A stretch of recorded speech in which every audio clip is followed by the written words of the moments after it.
welcome to another Quaranstream. I am your host, JoeMagician, and today we'll be talking about the newly announced Game of Thrones spin-off shows, all three of them.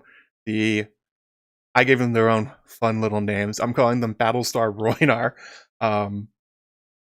The Wire, Westeros, and Turquoise Sails or Seahorse Sails, because obviously they're doing plays on popular shows and putting them in Westeros. So we got those to talk about, break them down, what news there is about them, a little bit of background on them if you don't know what they are, because some of them have really vague descriptions. So a lot of this is guesses. Should be a lot of excitement about them. Well, I'm excited about at least some of them, not all. The same for all of the spin-offs that are coming out. We'll look into what HBO is doing as kind of a general strategy, and then I have set up a tier list. So I don't know if you've seen those things with like S tier, A, B, C, D, F, down to F. I've loaded up the pictures. So probably around the second half of the stream or so, we're going to put that baby up and we're going to rank all 6. God help me, there's 6 of them. 6 spin-offs of Game of Thrones. And maybe a secret 7th. The one people forgot about. Dun, dun, dun. It'd be better if I actually had like soundboards and stuff. I should do that. I should get soundboards. That's what I'll do. I'm going to get soundboards to put on my Stream Deck thing so I can play sound effects when I need them. As per usual, thanks everybody for showing up. If you guys could absolutely slam that like button at 150 likes for the rest of the stream, I'll wear my wizard hat. And there's a new wizard hat. Hang on, let me show you. The other one didn't exactly fit me very well. It was kind of small. I bought it very cheaply off Amazon, but I went out and I bought, see if I can get in frame, a brand new wizard hat off Etsy, custom made for my huge head. So we got that to look forward to. The thing literally goes shoulder to shoulder. It is a massive hat, but I was wearing it the other day. It's actually very comfy. And it's like one of those things where I'm like, oh, why do people wear like massive hats like this when they used to be outdoors all the time? I'm like, I get it now. This thing's amazing. I wasn't afraid I would sweat into it. I would wear it while I was gardening. Yes, the Stranger Show, the 7th show, the one no one talks about. Yeah, slam the like button up to 150 likes. Put that one on. 175 likes. Got my Germ hat here with a lovely emerald turtle.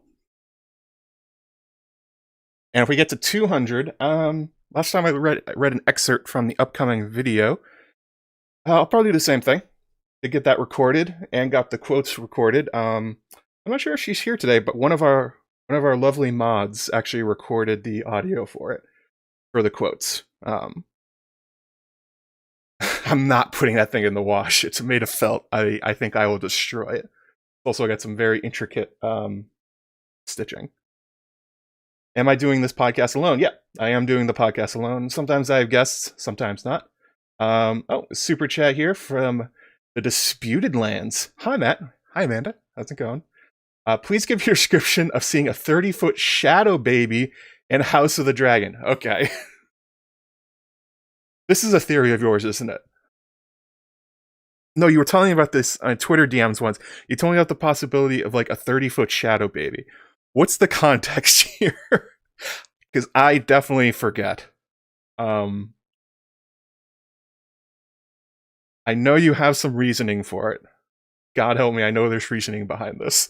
A 30-foot shadow baby in House of the Dragon. I also wanted to say thank you to Danny McKay, who sent a PayPal donation before the stream started saying, Happy Saturday. Happy Saturday to you, Danny. I also wanted to get to an email I got during the week that I did not answer, but I was going to answer on a live stream because it had to do with last week's stream itself.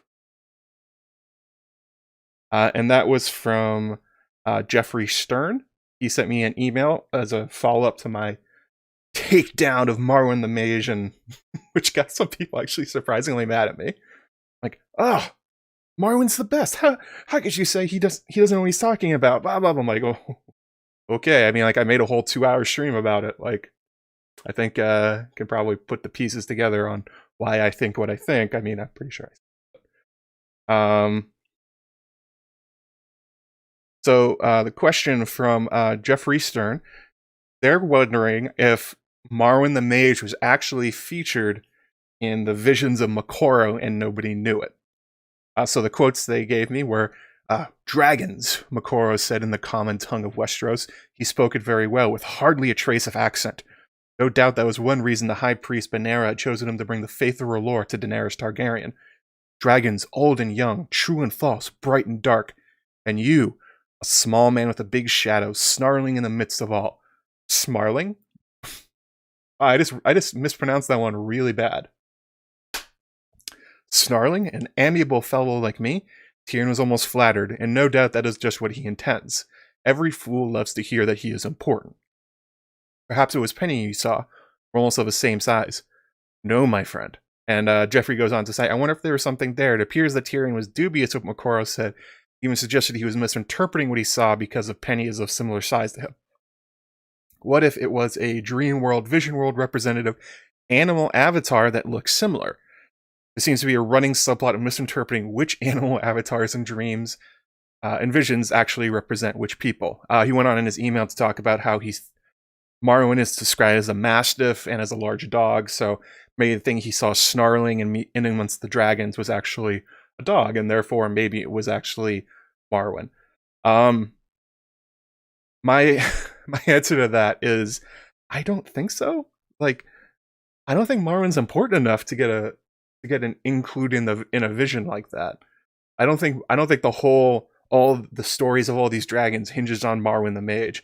He's a relatively minor character. He shows up in one chapter and then like very scattered references and then disappears off page for another book. So just on like in terms of importance of character and the amount of times they show up, it's like I don't see Makoro actually seeing Marwyn as Tyrion.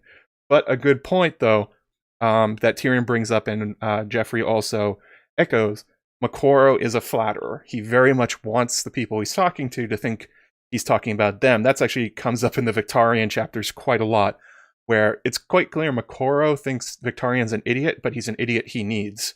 So he tends to massage the visions similar to the way Melisandre does to make sure that the intended audience hears what they want to hear. But yeah, that's what I think. Okay, so Amanda explained it. She said, there's a 30-foot shadow baby in fire and blood, took the form of the warrior and killed a dragon with a shadow sword. Possibly the best part of Fire and Blood. I don't remember this. Killed a dragon with a shadow sword. Was this during the sack of the dragon pit? If so, wow. What are the possibilities of seeing a 30-foot shadow baby in House of the Dragon? Okay, so what are the possibilities? I bet it would actually be pretty high. Like, probably not like an actual shadow baby, because it's probably just like things were going crazy in the dragon pit and all that other kind of stuff. So it's probably not like supposed to be literal. There probably wasn't literally a 30-foot shadow baby. But I would say that with the team they have working on it and the attention to detail and the help they're getting from George, that they're going to take a lot of opportunities to amp up the fantasy, kind of the opposite of what Dan and Dave did, where they lowered the fantasy more or less. So any chance that Ryan Condal and Miguel and his writing team get, I imagine they will try and pick these things up. Because that's actually something that's rather absent from House of the Dragon, we talked about a little bit, is that Fire and Blood is a very down-to-earth book if you read it. There's almost no fantasy elements in it. There's hints of them, like maybe the Shadow Babies used to kill Septon Moon. There are dragons, but they're sort of depicted as like being normal. But in terms of like actual like others and Shadow Babies and glamours and stuff like that, if it's there, they're going to play it up. So I would say, if that's written in, then I would say there's probably a pretty good possibility they're going to try and depict it, even if it is just like a giant shadow on the wall. Shadow on the wall. Drink. Oh, fandom villain Jeffrey Hartline, aka Brendan Beefish, is here. You need your house words. Yeah. what are just house words? I bet he from Twitter. He probably has some good ones like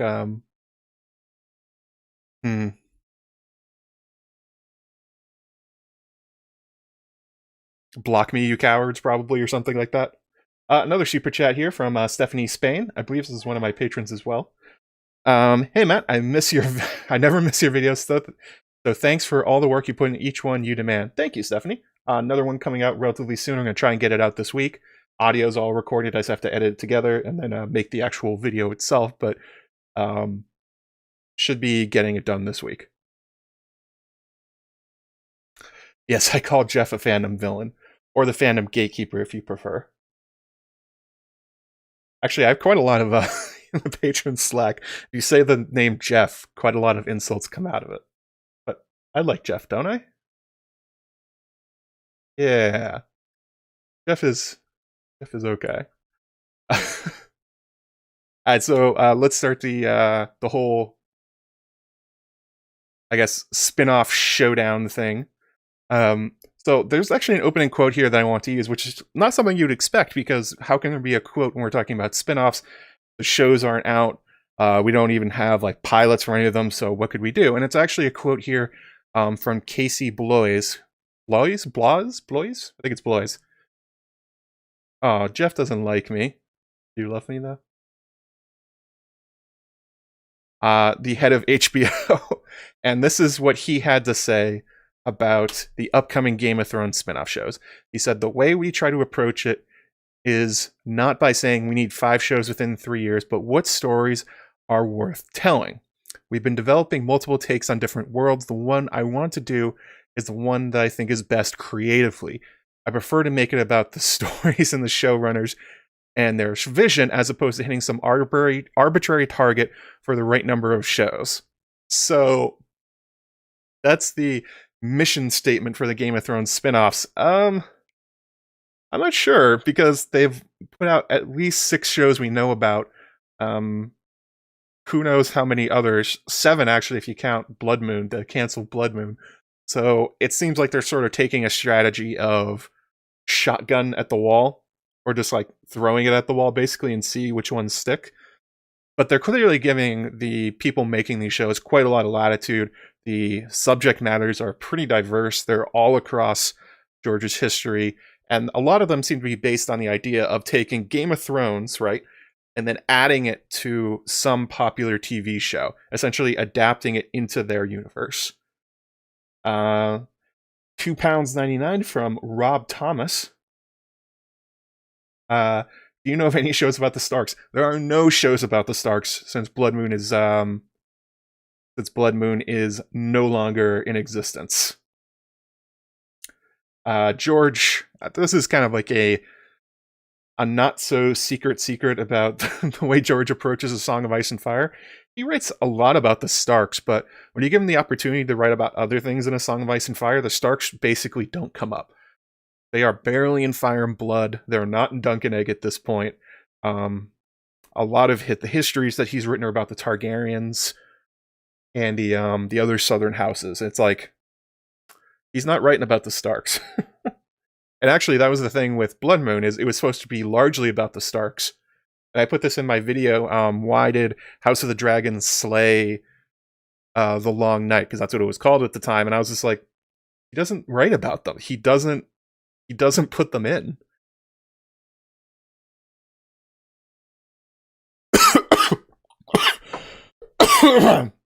Cursed stream. Cursed. Yeah, and technically the main series is about them, but as soon, like, it's in a way sort of about the Targaryens and the dragons the whole way through.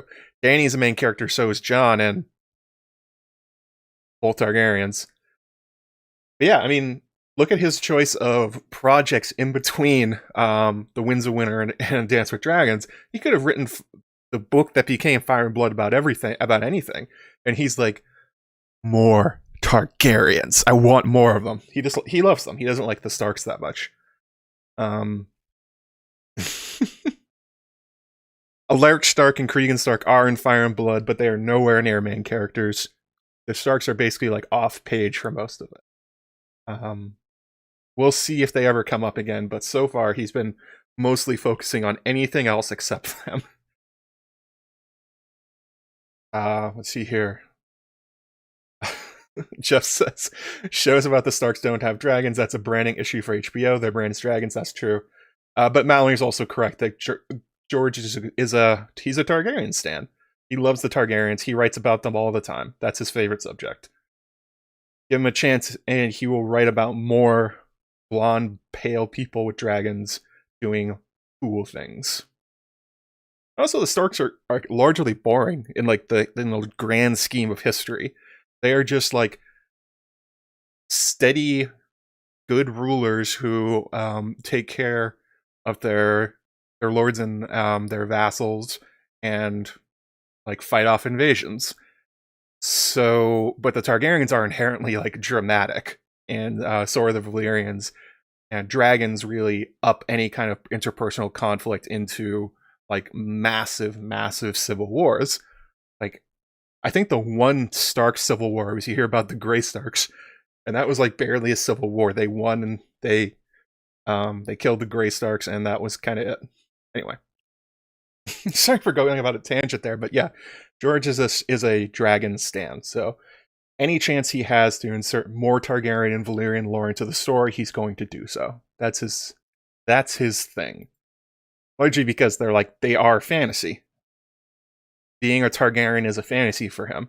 There's actually there's a funny story about him growing up where he used to imagine that he would look across the water from his home in Bayonne, I think the Long Island, and would dream about like all the crazy things they get up to over there. And in his mind, like Valyria is sort of Long Island.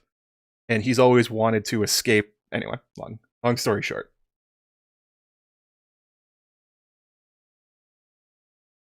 So, yeah, going back to what I was saying before I got really, really sidetracked there.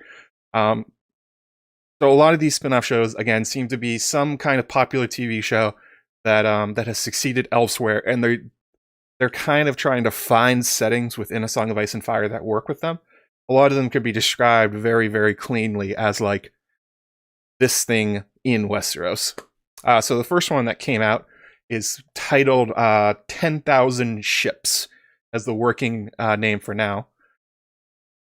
And it's about the Nymeria and the Rhoynar and their escape from Valyria, or the Valyrian slave masters and the destruction of their home.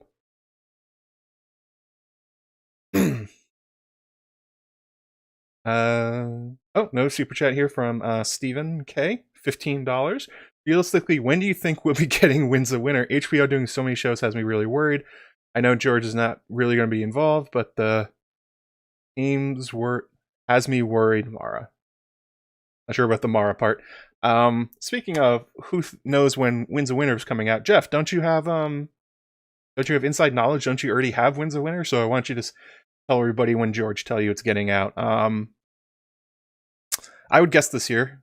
He's been working on quite a lot of. He's been basically stuck up in a cabin outside his home in New Mexico, like for the last year while he's been in quarantine. He's been writing a lot. The thing is, he always writes a lot. The problem is that what he's writing is going back over stuff. Oh, your name's Mara. Okay. Says Steven. That's how that goes, I guess. So I would guess within this year, maybe holiday season. But, he'll announce it when he announces it.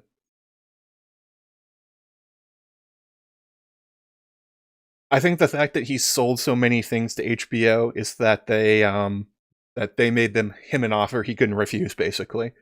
He talks about sometimes that, like, we dumped, like, had a dump truck full of money and they put it on his doorstep and he said yes. I'm guessing that's what happened with all these shows, that George previously had a number or some kind of creative control over them that he wanted before he sold them these specific stories. HBO wasn't willing to get them, but then they saw the massive downturn in subscriptions to HBO Max and all these things. Oh, it's in a different state from New Mexico?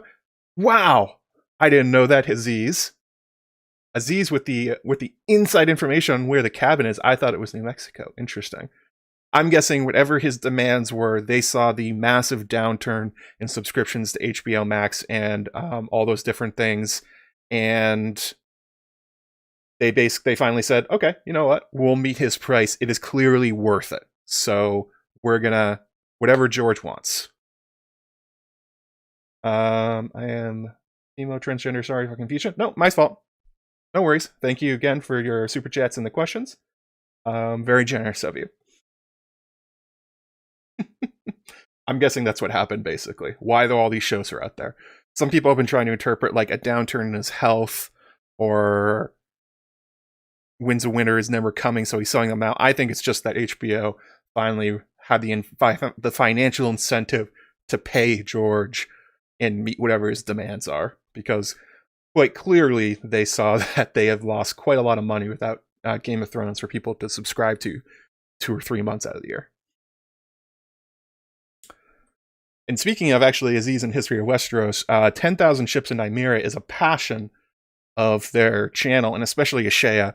This was the spinoff she's always been looking for. Ashea is the best. They have a long series of Rhoynar and Nymeria episodes on their podcast and their YouTube channel. Definitely suggest checking them out. They go into great detail, a lot of great theory crafting, insights on them, what the plot points would be for a Nymeria 10,000 ship show. If you guys have the link, you guys can throw it in the chat. But I'm just going to go ahead and read here. This is from Hollywood Reporter. These came from James Hibbard. So here we go. A second project working titled 10,000 Ships revolves around the warrior queen, Princess Nymeria, a revered ancestor of House Martell who founded the Kingdom of Dorne. She became so legendary in the realm that 2 characters bore her name in the original series, the Sand Snake, Nymeria's Sand, and Arya's Direwolf. Her story is set roughly 1,000 years before the events in Game of Thrones, making it much older on the Westeros timeline than any other previously announced projects in the works. HBO shot a prequel pilot in 2019, set even further back during Age of Heroes, but never made series. Hey, that's Blood Moon. Also, Game of Thrones added a storyline involving Dorne midway through the series that fans felt struggled to feel like an organic part of the show. I mean, like, fair enough. If greenlit, the Nymeria project could be an entirely new and redemptive take on Sunspear. So that is James Hibbard's summary of the show. One of the sneaky things is if you're looking for basically press releases that are from HBO but not under their letterhead, Hibbard tends to get quite a lot of them. He sort of acts like an extension of their PR department. So if he's publishing something, it's more likely true than not, because he has very good contacts within HBO, and they tend to leak him a lot of stuff. But anyway, so that's his description on the 10,000 ships. Actually, let me see if I can find it on History of Westeros. The Rhoynar thing. I remember listening to this while I was hiking, and I thought it was just amazing. He and Aziz and Ashea did an amazing job on it.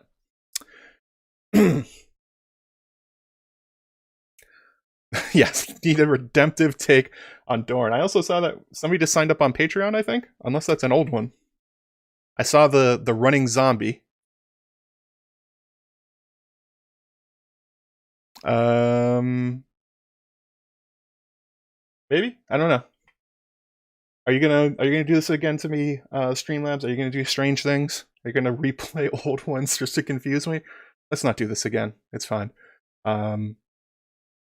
So the show that I've been thinking about in terms of ever since I heard about on Thursday, all the way back on Thursday, what show 10,000 Ships might most likely be about.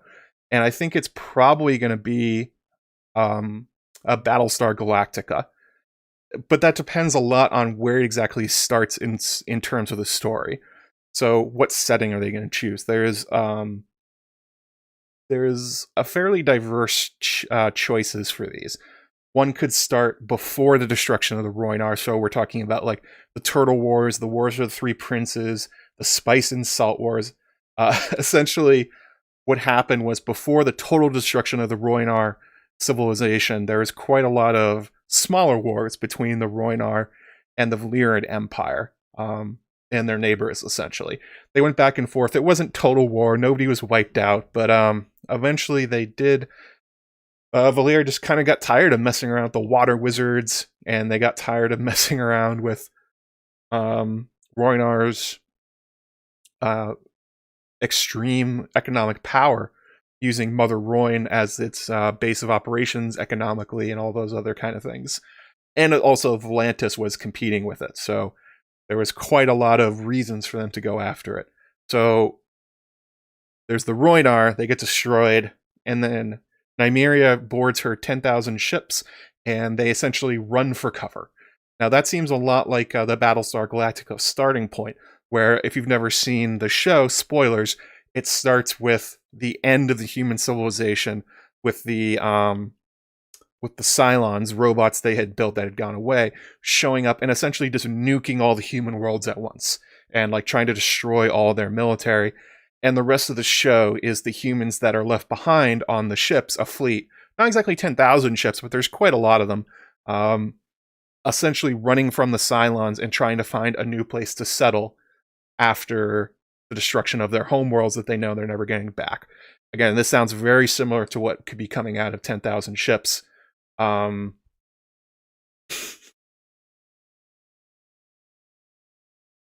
not in space, though. And probably no Cylons, but, you know, the Valyrians, for most of the history of the world since they've been a power, have been largely been the villains. They're slavers, they tend to destroy civilizations.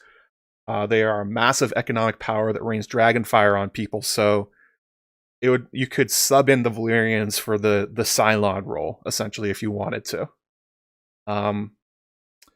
You know, it's the tale of diaspora that are running from the technologically advanced opponents, or magically advanced in this case, that drove them from their homes in one massive attack and then hunt them down. That sounds beat for beat Battlestar Galactica, at least the remake, to what we know about the tale of Nymeria and the 10,000 ships. There's also the fact that on their journey, the Rhoynar and Nymeria don't just go straight to Dorne. They have a lot of places they stop off in between. Water.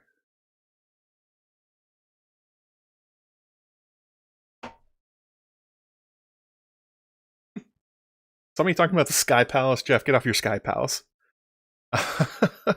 So they stop, they escape from Sarhoy, one of the Rhoynish cities. They go to the Basilisk Isles, they go to the Isle of Toads, they go to Sothorios, they get to see Yin, and they actually try and settle there for a while. Whoops, it doesn't work. They end up going to the Summer Isles and meeting Isle of Women. Ooh, interesting name, kind of like an Amazonian thing. And then after all that, they finally make it to Dorne. The thing that makes this kind of interesting, if you wanted to do the tale of the 10,000 ships, is that these are very different locations with very different problems they face in each of them. It's almost like George wrote it in a sense like he was writing a spec script for a show about kind of a diaspora, people running from antagonists, very similar to Battlestar Galactica. I mean, I'm sure there are other shows like it. That's the one that came to mind. Actually, I saw Adam Whitehead on Twitter came to the same conclusion. I was like, all right, cool. You got the same thing. But yeah, so when you get to the Basilisk Isles, the problem is largely like disease and pirate lords. You go to Sothorios, the problem is the eldritch horrors that are kind of like lurking in the abandoned cities and whatever else is in Sothorios. George has basically said that it's like, I think there's dinosaurs there. Like giant gorilla beings. It's essentially like, it's a very exaggerated version of and like putting together all different forms of whatever has been in Africa at some time into Sothorios. It's supposed to be like a nightmare place. And then they have the Summer Islanders. You get to see Summer Islander or civilization. There's the Isle of Women, like I talked about. They end up leaving a colony there and then heading off to Dorne finally. So this could also, this may not be a great comparison, but this could also be a lot like The Walking Dead. The Walking Dead basically had the same kind of plot points, where, you know, the world essentially ends, and then they spend the next few seasons going from place to place trying to find somewhere permanent to settle. They never can actually settle anywhere, and there's always problems. There's drama in the groups. You eventually lose people along the way. You know, it's the same kind of thing. Somewhere between The Walking Dead and Battlestar Galactica is probably how they pitched the show. But that's only if you start before they land in Westeros. There's an entire another really interesting and awesome story of the Rhoynar invasion of Dorne. So when they landed Dorne, this is called Nymeria's War. As it turns out at this point, Dorne was not a united kingdom. There was at least 6 kings there. So you have the kings of the Torrentine, you have the Martells, I believe, who were kings in their own right, the Ironwoods, the Fowlers, maybe. I have to look back into it, but there's essentially 6 different kingdoms that make up what we know as Dorne. Nymeria invades with her battle-hardened Rhoynar and her water wizards, teams up with House Martell, and from there, one by one, they dethrone each of the kings and sends them to the Night's Watch. This is the famous story about the kings that were sent in their fetters to the Night's Watch, the most highest profile people that have ever been sent to the Night's Watch as far as we know. And from there, you get the story of not only Nymeria's alliance with the Martells, but also, if you, like me, are a fan of them, House Dane. This is probably the high point of House Dane's story. If you ever want to go put it on TV, they end up being a very strong and formidable foe outside the Ironwoods during this time. And it turns out that Nymeria does end up having a child with Sir Davos Dane. And this ends up having a lot of politics, a lot of internal conflicts in this new Dornish kingdom, because one of the problems is, as we know, Westeros is generally a male-only inheritance, but Dorne allows females to inherit and also to rule. And part of the conflict that comes between them is that Nymeria, with Mors Martell, had only daughters, and with Davos Dane, she had a son. And it seems like there may have been political reasons rather than equality reasons that Dorne ended up with female rulers, that the Martells knew that the only way they could keep the legacy of Nymeria alive and their own is if they made it so that their daughters could inherit as well.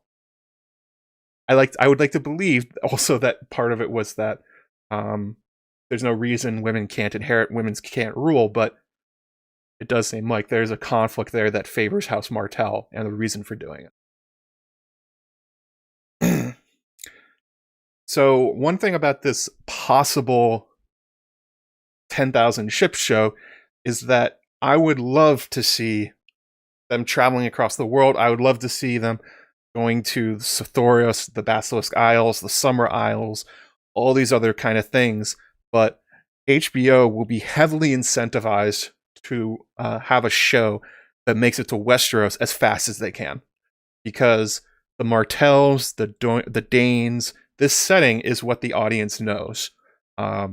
So it could end up coming true that they maybe fast forward through a lot of the journey part that I think would be really cool, but they want to get to Dorne, they want to get to the Martells, they want to get to what the general HBO audience knows. So that would be my guess, that maybe it was like a season of traveling, and then they settle, and then we have the invasion of Dorne, Nymeria's wars, all that other kind of stuff.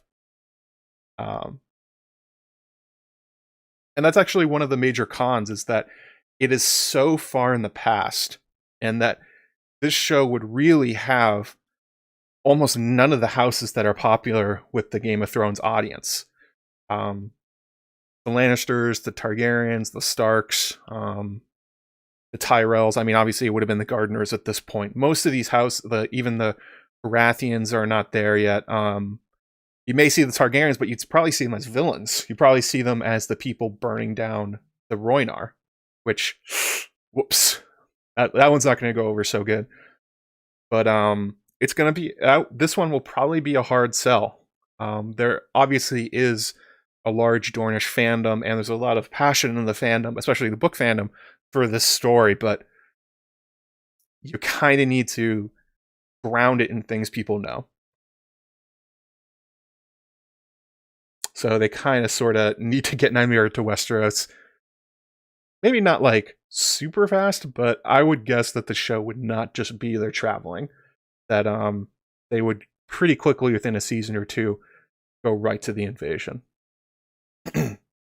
The second project is Flea Bottom. That's kind of really all we get about it. This is what James Hibbard wrote about it. He said, the third project is set in the notorious King's Landing slum of Flea Bottom, the maze of tight streets in the capital city where characters like Davos Seaworth and Gendry Baratheon are born. And that is the end of the description of what this show's supposed to be. This actually comes up from one of my patrons, anime lover Nicole. She says, all the shows really speak to me except Flea Bottom. What are you going to see there? So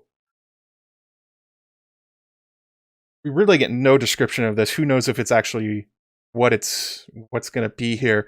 But there is a possible parallel to something George has proposed before, something that has never made it anywhere. And that is his potential show called Spear Carriers. Not sure about the name. But this is the quote. He says, I want to do a show called Spear Carriers, which would actually be set during the events of Game of Thrones, but wouldn't be following Dany, Tyrion, and Jaime. It would be all in the background, like Hamlet, and be more like, here's a story about a guy in the city watch. Here's a story about a prostitute at one of Littlefinger's brothels. Here's a story about a mummer who's like doing juggling and tricks.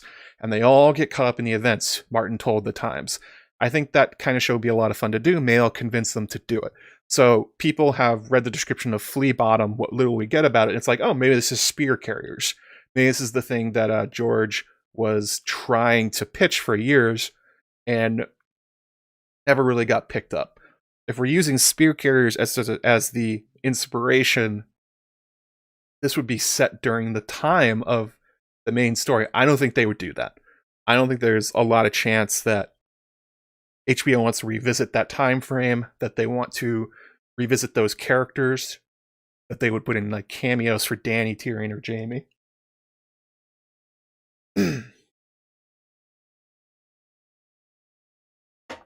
Not only would that be expensive, but almost all of these, almost every single one of these spin-offs is basically not touching the main series in any way. They're going as far away as they can. But the idea behind it, the idea of like, you know, the story of the guy in the city watch, somebody at the brothels, mummers in the town, that kind of thing, that could very well be true. And I've been calling it essentially The Wire in Westeros. That could be the inspiration. A very popular show about the Baltimore underworld. If you just sort of take that as a model and then just put period costuming on it, it would work pretty well.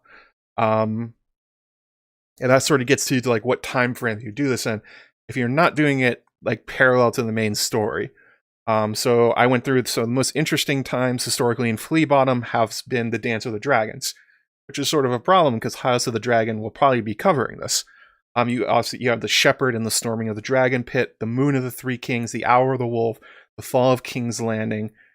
During the Dance of the Dragons, Flea Bottom and King's Landing itself are on the page in a big way. Quite a lot of the action takes place there.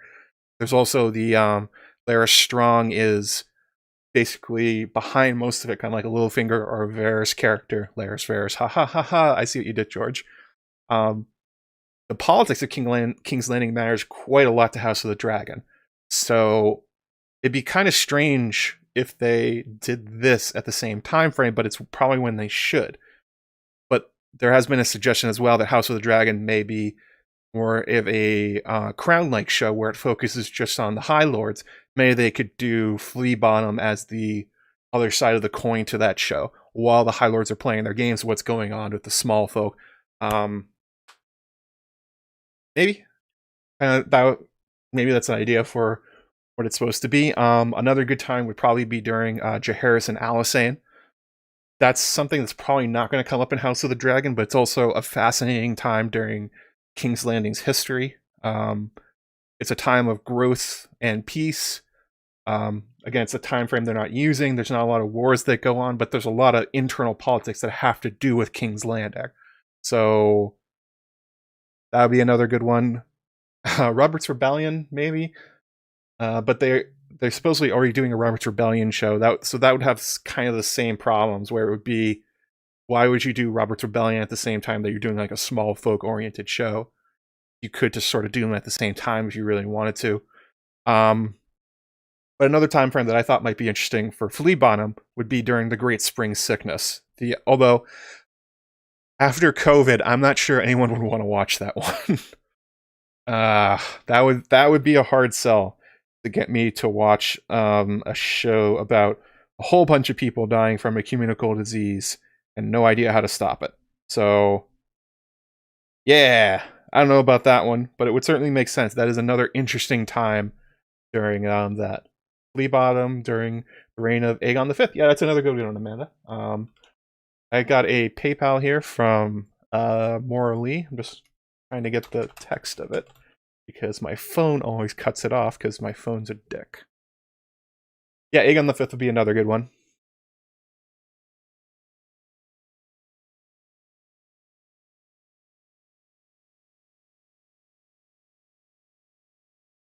If I can grab this.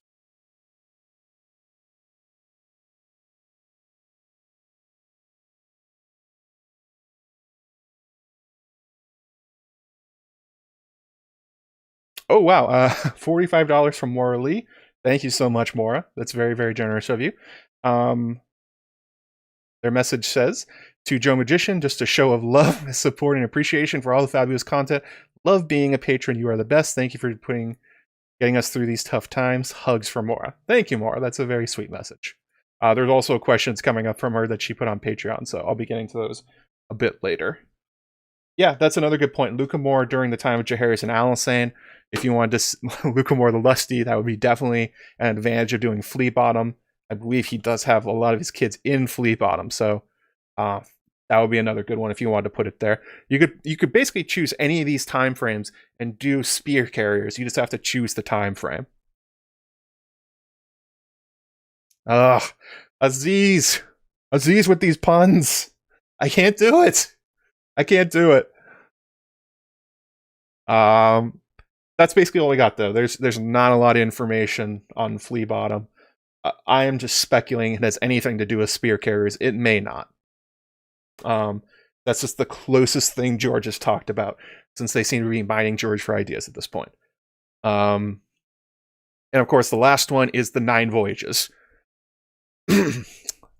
I can read the description here from James Hibbard. It said, one of the project's working title, 9 Voyages, is from Rome creator Bruno Heller and follows Lord Corlys Velaryon, aka the Sea Snake, Lord of the Tides, and the head of House Velaryon. The characters also appear in the upcoming greenlit Game of Thrones prequel, House of the Dragon, where he's played by actor Stephen Toussaint. Actually, it's probably French, so Toussaint. So this effort represents a potential spin-off from a character from a series that hasn't been shot, let alone aired. So as you guys may know, myself and Bookshelf Stud, we recently did a live stream talking all about Corlys Velaryon. Michael has been pushing this one for quite a long time, the Song of the Sea Snake. This is actually his pitch during the Maester Monthly episode, which apparently I think they've all basically come true at this point. I think we pitched like 6 shows, and I think we're like batting 100% on them at least being considered at this point. Like Robert's Rebellion, Song of the Sea Snake. Mine was actually basically Blood Moon. So yeah, it's an exciting show. Corlys Velaryon makes his 9 voyages all across the world. We really only know about 3 or 4 of them, so there's a lot of room to fill in the blanks if you want to. He goes to basically everywhere you can think of. The places that are mentioned he goes to are E.T., Lang, Ashai, Ibn, Lorath, the Thousand Islands, Nefer, and Masovi. So that's even getting into the Cannibal Sands and the parts of George's world that are leaking into other authors. Like he ends up going to basically H.P. Lovecraft land at one point. So that would be That would be quite something. There was a question about this from Grey Waste Tim. He asked me, patron, among Corlys' voyages, we stop at the secret city of Nefer, the Thousand Islands with its green-skinned fish people. Yeah, that'll be wild. The green-skinned fish people, and a Shy by the Shadow. Do you think the show will finally get to see these places on screen? Will these places be as dark and sinister as the stories will make them out to be, or the rumors just be rumors? So there's definitely an idea that how terrible all these places are way worse than they actually are. Like, for instance, there's stories about, like, the wildlings, even within the story we know, where it's like they're bloodthirsty and they do all these horrible things, and it's like we meet them, they're not really like that. So you can assume it's a similar kind of exaggeration for all these places. But the green-skinned fish people may be true. Shy by the Shadow would be fascinating. But they probably will be a bit dark and sinister, especially the places these are mostly based on. And also, there was Lovecraft Country, the show that came out recently, which dealt with a lot of Lovecraft's work. They even made a Nicolas Cage movie about the color of outer space, which I'm not even sure if it was good, but they did it. So I think the landscape for TV at this point, there's a lot more willingness to go to the strange and the bizarre and the high fantasy than there was a few years ago. But thank you for the question, Tim. The Grey Waste Tim himself.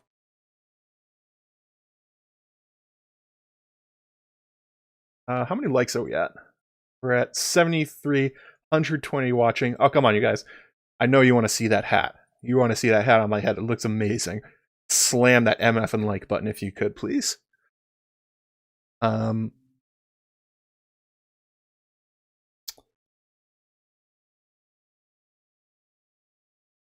I guess a Shy would be the most interesting. That's the place we know the most about. Well, sort of. Like Masovi and Ibn and the Thousand Islands, like it would be largely up to whoever is adapting this to like try and make them real places. A Shy would be the closest, I would guess. But we also know that during his voyages, he basically goes to every port across Esso and Westeros that we have a name for, and probably some that he hasn't been, that we don't even know the names of yet.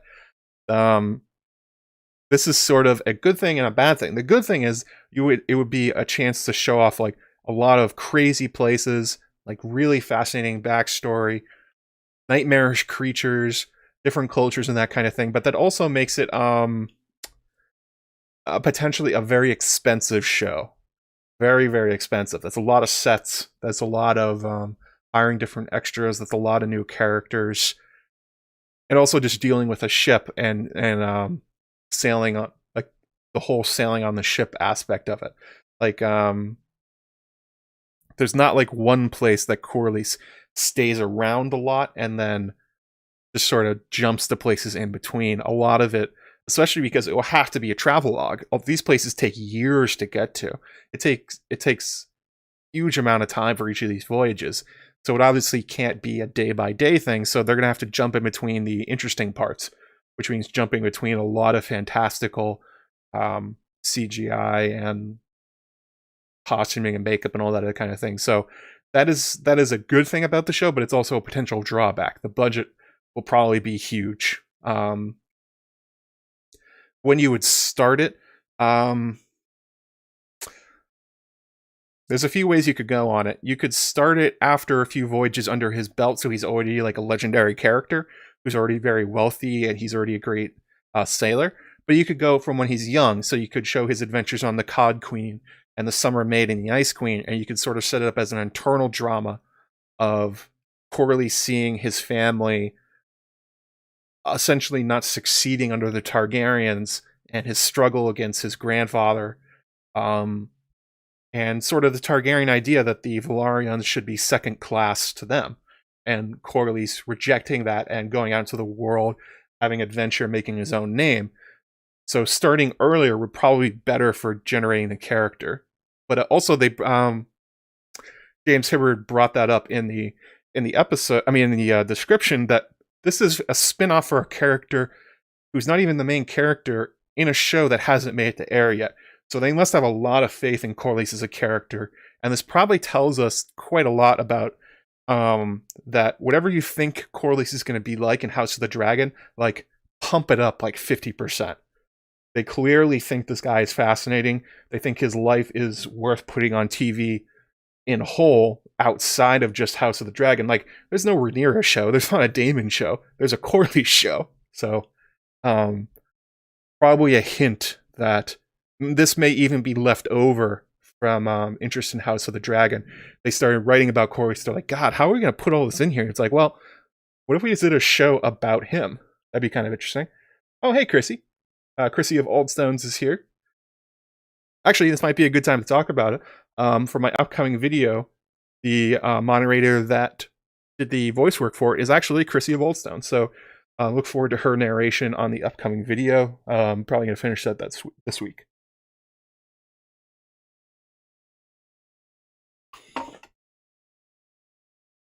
And the show this is most likely based on, Black Sails seems like the most obvious connection between them. Maybe something a little Vikingsy, but probably Black Sails. It's a very popular show, well regarded. It's got a good model you can follow, and there's hints that Corlys may be a little more piratey than people realize.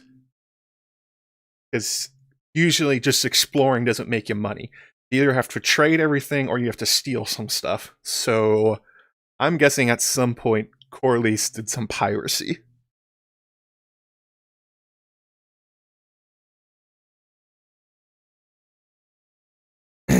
Also, if you start the show early rather than later, if you're talking about a young Corlys, you could probably see his interactions with Viserys. You could probably see his interactions with Rhaenys, the Great Council, all these other kind of... That's usually kind of a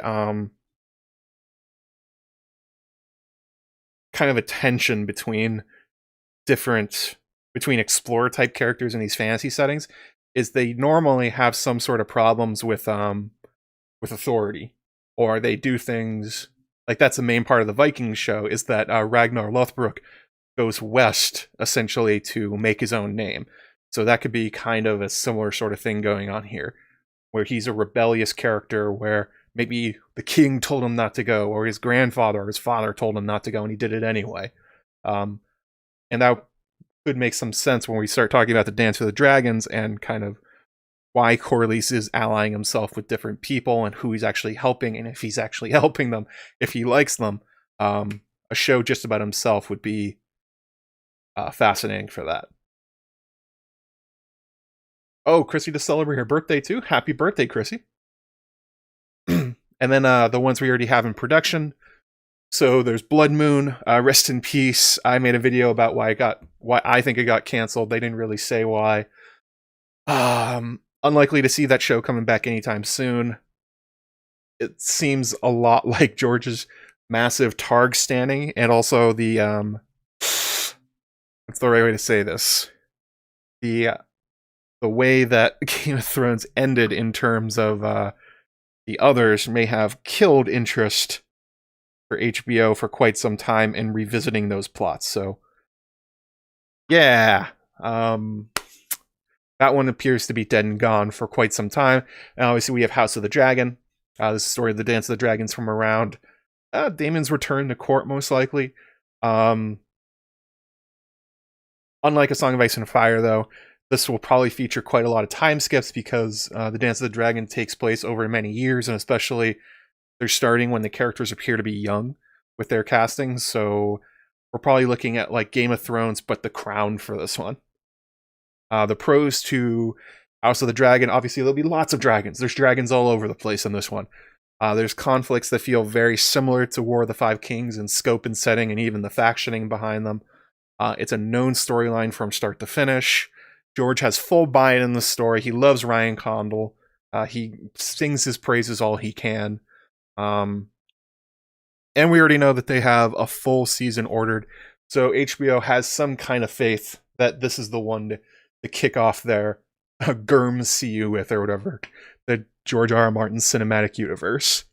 So those are some pretty good things going for it. The cons, it's going to be very, very similar to Game of Thrones, but largely without the fantasy. I talked about that a little bit earlier in response to Amanda's question about, like, will there be a 30-foot shadow baby? There is no fantasy in the Dance of the Dragons except for the dragons themselves. And they are not particularly, there's no others, there's like lots of stuff is missing from the narrative as we know it.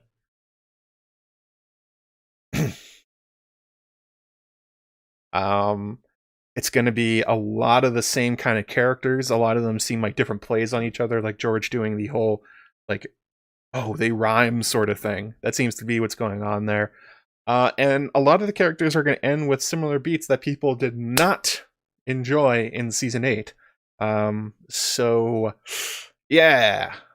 I mean, it's the same houses and settings, but the other problem is that these are going to be entirely new characters and an entirely new type of Westeros to get used to. And it does get very grim, does get very dark, and by the end of it, like, a lot of people are already like fashioning themselves like, I support the Greens, I support the Blacks. But by the end of it, everybody sucks. And that's there's really no one to root for anymore unless you're like just standing Nettles, which stand Nettles if you're gonna stand anybody.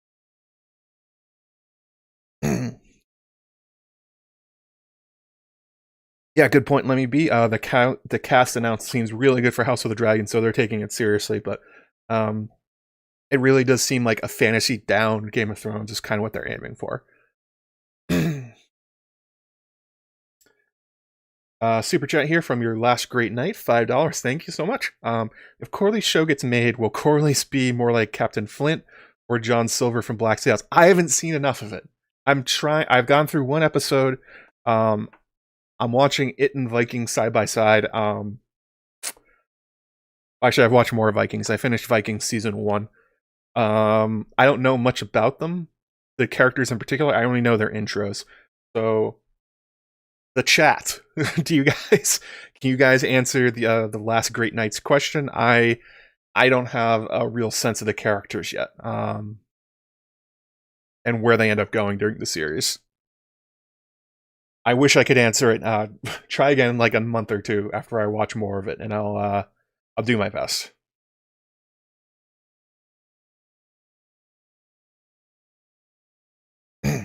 Oh, and one other thing that's going to be kind of, I'm not sure if it's a problem, but it's definitely something to think about in terms of House of the Dragon, where it's going.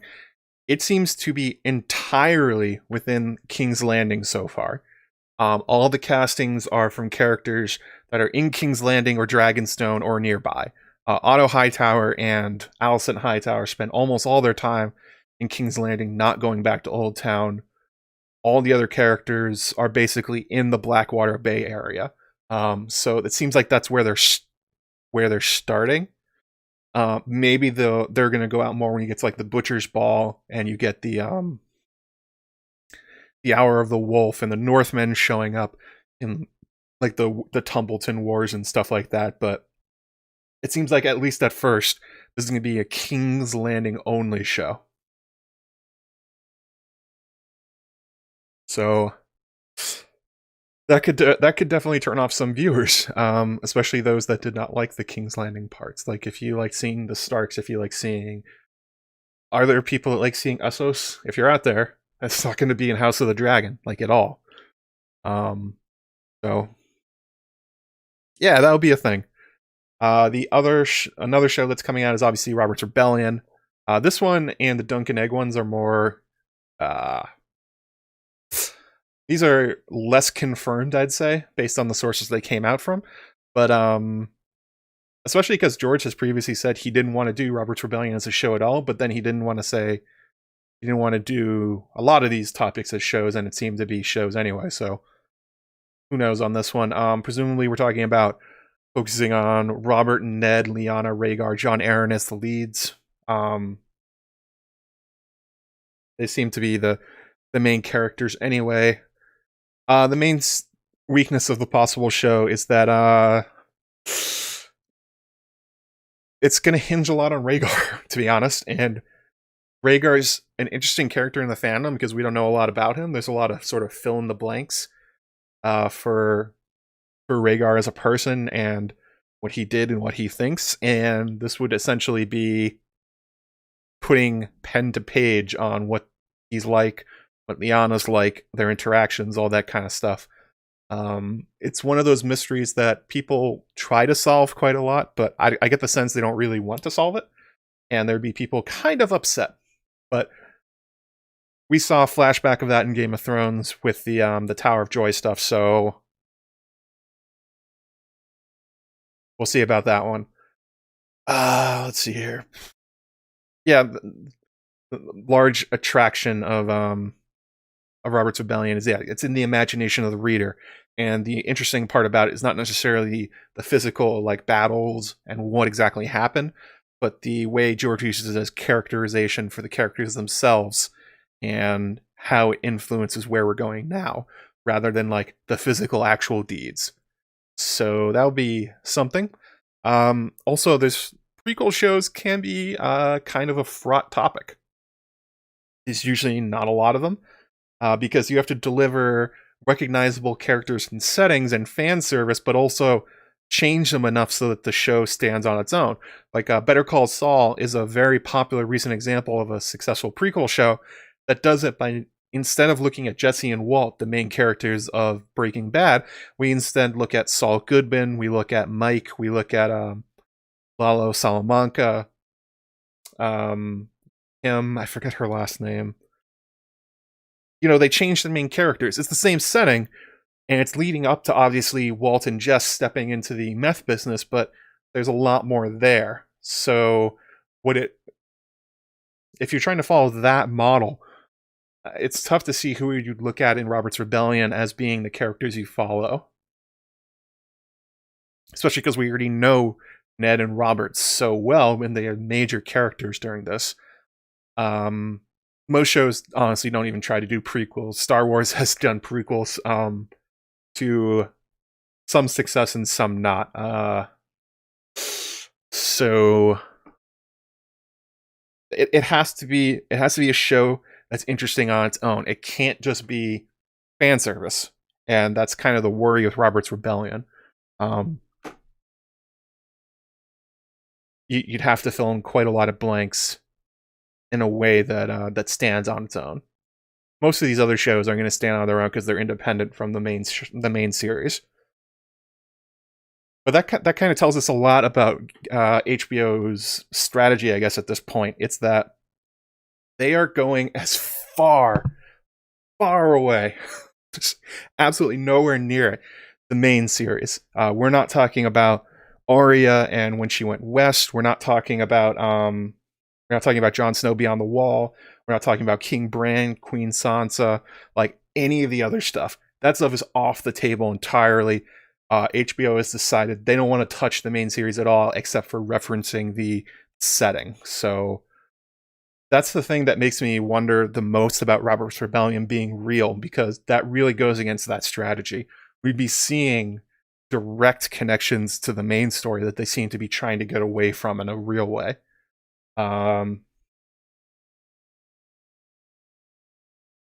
Super chat here from History of Westeros, $25. Thank you, Aziz. Yes, catch me tomorrow on History of Westeros. We'll be discussing Winds of Winter Victorian chapter, which I had to read, and him and the Dusky Woman are doing stuff, and he has a real thing about that horn. I think he has a stronger sexual relationship with the horn versus the Dusky Woman. I think he loves the horn more than he likes her, definitely. I think if he could have sex with the horn instead of her, Victorian 100% would be down on porking that horn. Yeah, we'll be talking about that tomorrow on Valar Reread Us. So make sure you check that out. Do you have the link for it, Aziz? If you want to just drop it in chat, you definitely, as a moderator, you can. So a lot of me this weekend on your screens. And I know after this, at 5 o'clock, Radio Westeros is going live with Brendan Beefish talking about the Blackfires, I think. Yeah, let me check on that. I just want to make sure I got it right.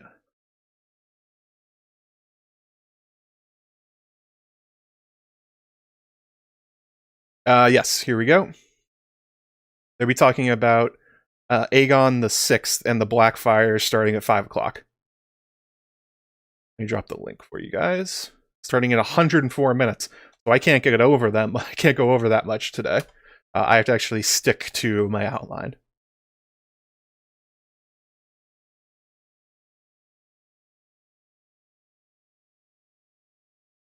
3 p.m. Eastern. Okay, there we go. I wasn't sure on the time either, so yay! And of course, the last one that we've heard about is Dunk and Egg. I talked about this in a previous stream in detail. What we know about it, how it can be made, what content will likely cover, that sort of stuff.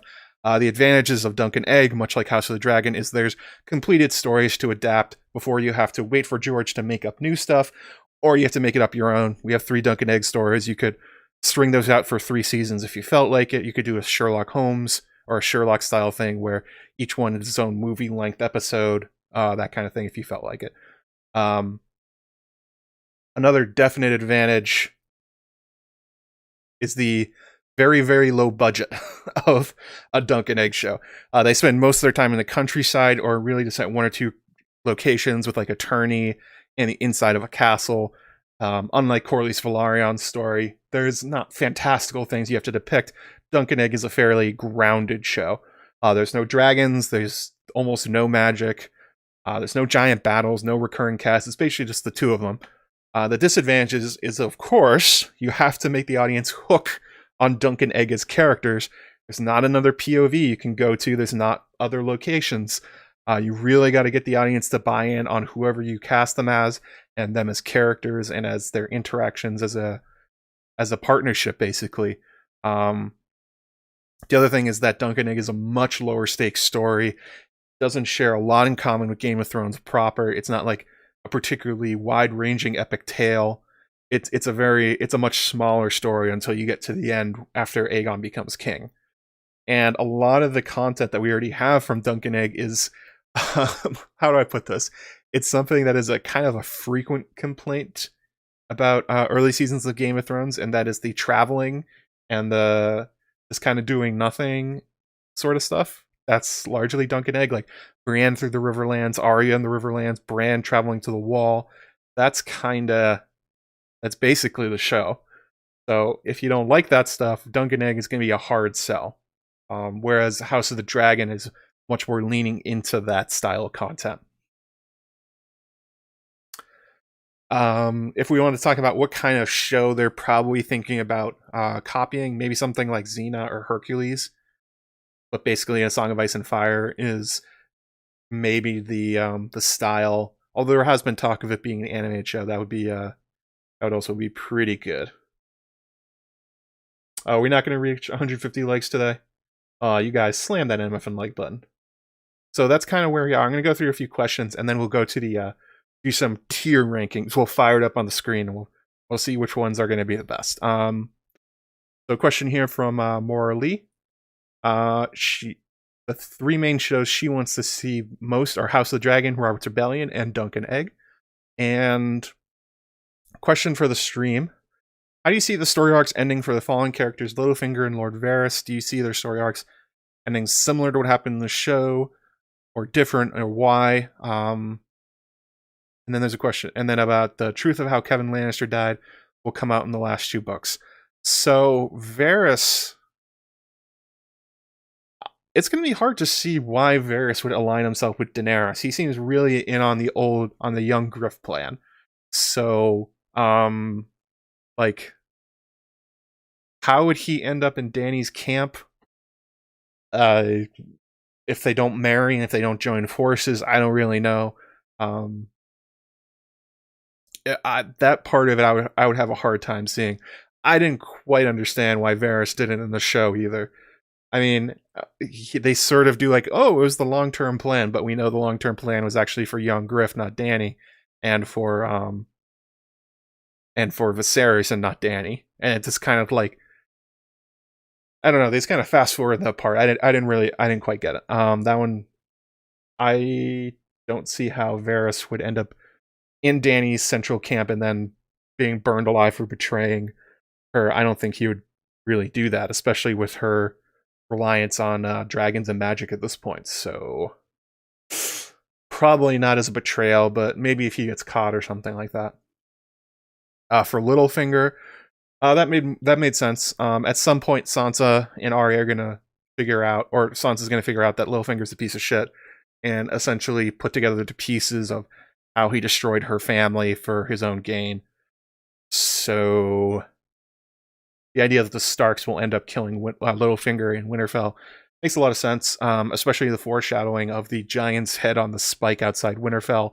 Littlefinger's sigil is actually a giant's head, the Titan of Braavos, but he changed to a mockingbird. So there's some good foreshadowing there that Littlefinger will make it to Winterfell only to die.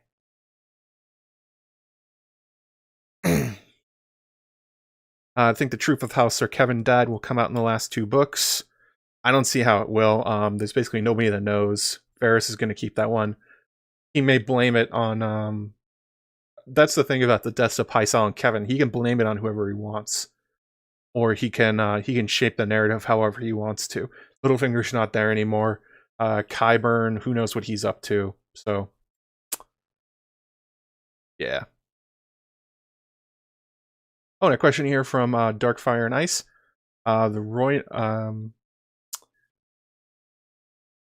any reason given for Dorne never trying to resettle the Royne after the Doom? If Norway could successfully colonize Greenland for the shy of 400 years, the Martells could have set up trading stations at least.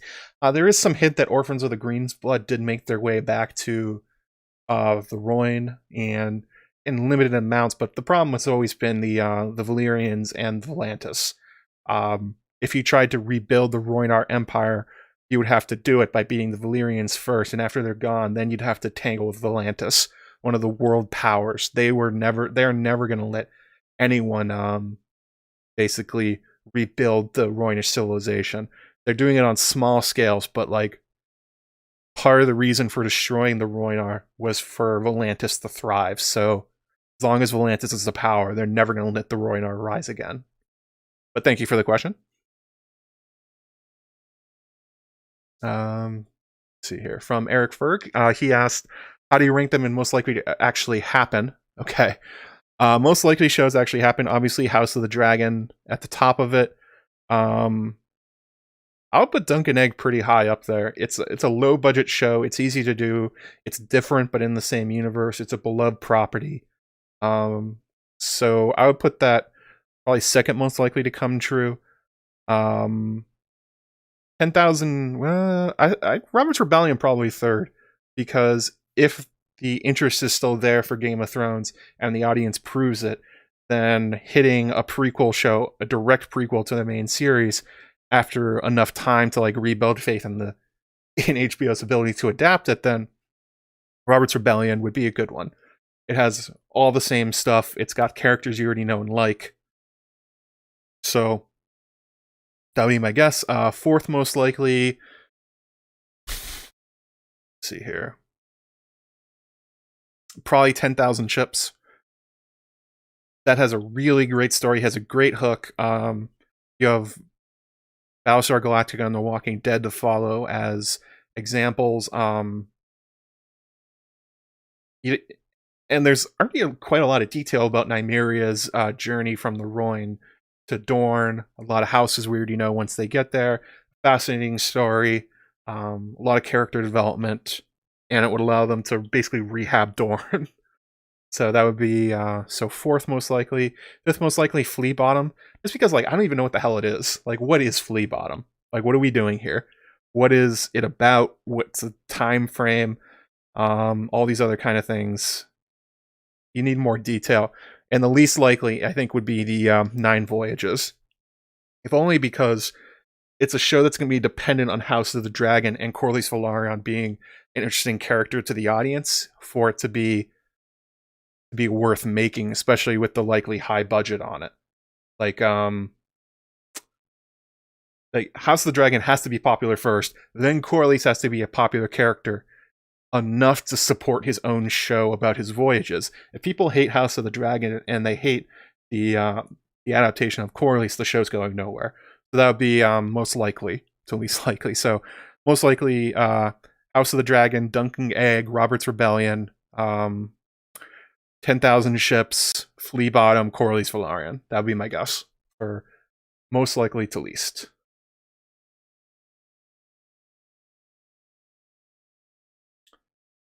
Super chat here from JT Soul. $5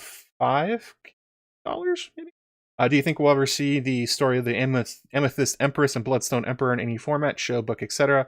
Or that reveal too much? No, I don't think so. It's an obscure legend. In order to do it, you'd have to portray the Great Empire of the Dawn, which would be extreme high fantasy from what we know about it. Almost nobody that watched the show knows about it.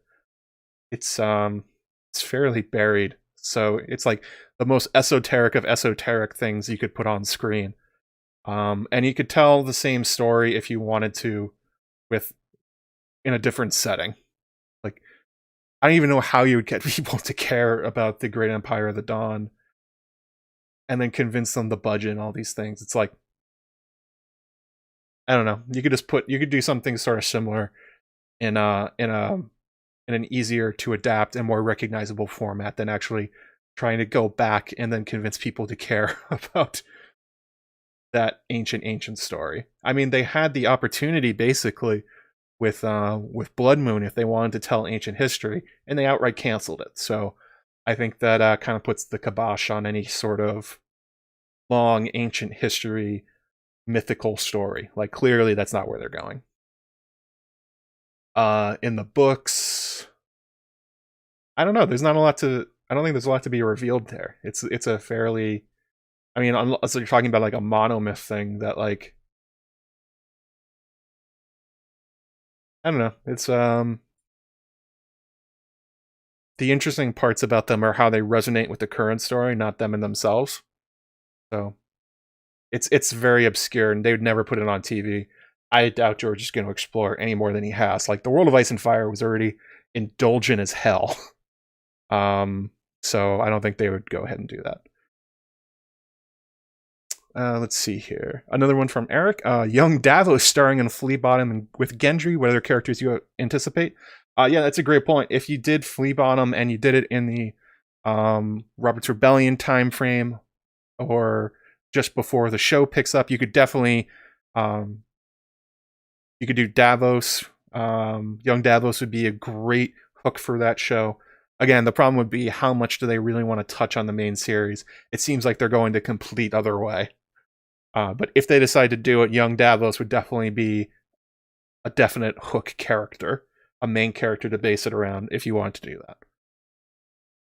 If we're talking about the Dance of the Dragons time frame, there's a lot of good characters, but if you're doing it during like Alysanne and Jaehaerys, Luca Moore and his children and his family would probably be a great place to start.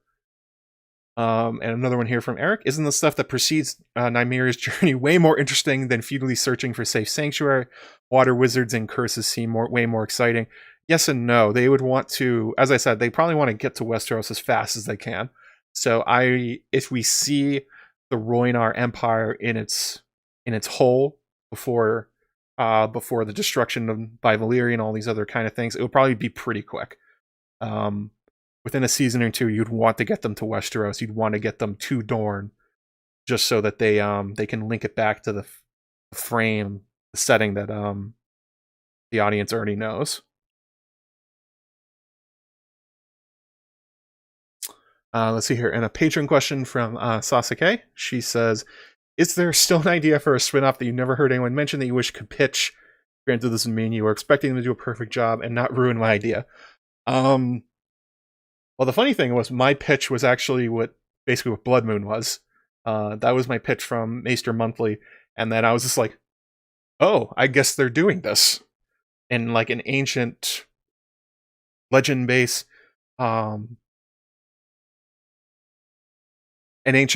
story, like the history of the others, the origin of the Starks, that kind of thing. That would have been my my spinoff. I thought that would have been really cool. But an idea for a spinoff that I've never heard anyone mention that you wish I could pitch. What would be a good one? I think if you want to do a Stark-based one, the story of, what is it? Artos Stark. Artos the Implacable, and their fight against let's see here, the King Beyond Wall, Raymond Redbeard. That's a really good time frame. The story, would be after She-Wolves or right around it.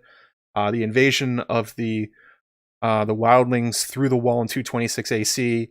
So Willem Stark, Baron Stark, Artos Stark. It would be, if you wanted a Stark-based story, that they sort of teased with Mance coming and never ended up happening, that would be a really cool one. Focusing on Artos himself, but also his sons are also interesting. They sort of disappear out of the narrative. Supposedly they go to Essos to become like sellswords, so it's relatively close enough that would be interesting.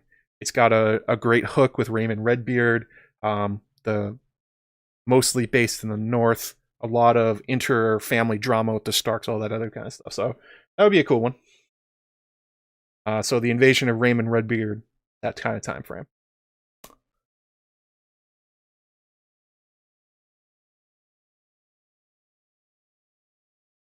It's not really touched on in any way. You could fill it out quite a lot. It would hook in with any kind of Duncan Egg thing if you wanted to. If you wanted to touch on it, so that would be my guess. A lot of the other ones go into the main ones, like Cregan Stark would be a fascinating character, but he's going to show up in House of the Dragon.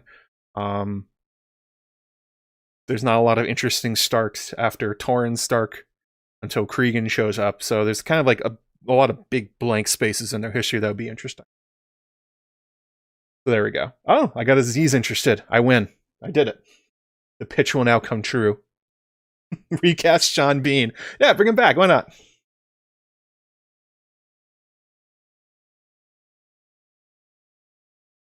Any other questions I wanted to get to? Nope, that's it. All right, so let's switch over. I'm sorry, guys. We're going to lose my fabulous camera, and we're going to load up the tier list. All right, here we go. So, if you guys have never seen these before, can you actually? Okay, so you can see me move these around.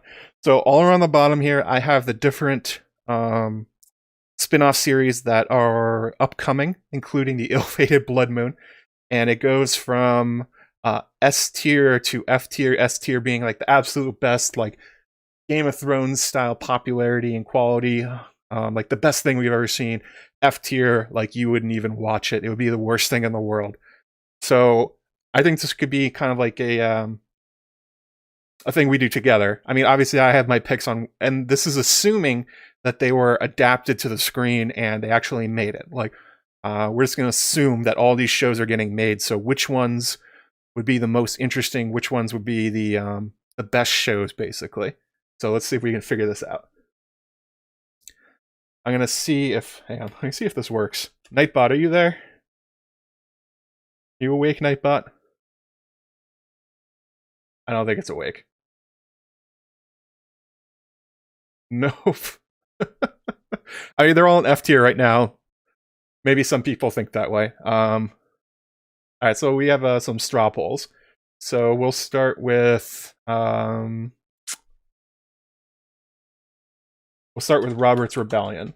So I'm going to put a straw poll in the chat. You guys vote on it. So we're going to start with this one. So what ranking would you give a Robert's Rebellion TV show if you could see it? So we're going to grab this baby. My inclination is that it would be, so if S tier was like Game of Thrones at its absolute best, F tier would be like the Star Wars Christmas special. Like if Robert's Rebellion was adapted correctly and like, I don't know, I kind of have like in a B and C range. I know it's interesting and there's a lot of cool battles and you get to see Rhaegar and Lyanna and that kind of stuff, but like it's not something that really grabs me. Especially because we've seen kind of like Robert's Rebellion happen again. Like we've seen the War of the Five Kings. We've seen these kind of things already. We already know Robert and Ned and all these other kind of characters. It's like, what are we getting out of it? I guess, I don't know. I think like Rhaegar and Lyanna and RLJ are like more interesting in terms of like not being on the page rather than being real characters. Let's see the results. Oh wait, did I? A second. Did I put this in the chat? Yeah, I put a straw poll in the chat. If you guys want to vote on them.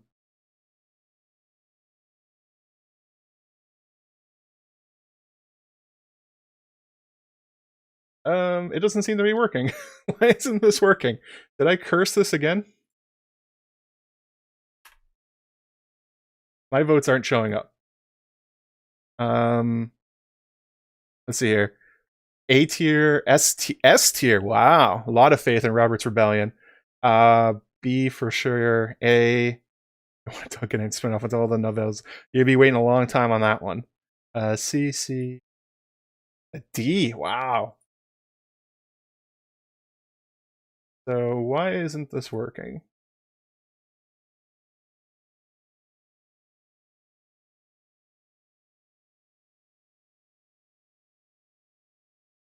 Straw poll is apparently broken. Yeah, it's not showing the results for me either. I don't know what's going on. Let me try another one. Well, actually, I tried the command. Maybe straw poll's dead.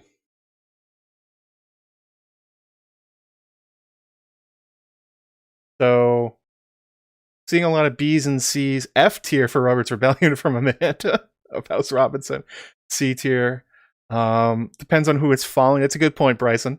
I think the general consensus is that we're probably looking at Robert's Rebellion being like B tier. It would be a pretty good show, but a lot of it sort of exists to support the main one. I don't know what's going on with straw poll. I guess that's broken. Does anybody else know another straw poll set I could use for this? Between B and C? Free polls. Let me try that. Hopefully you guys can't hear me typing. Young Robert. I guess that is Let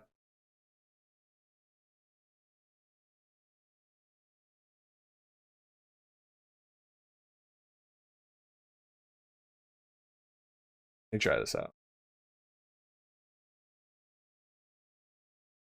I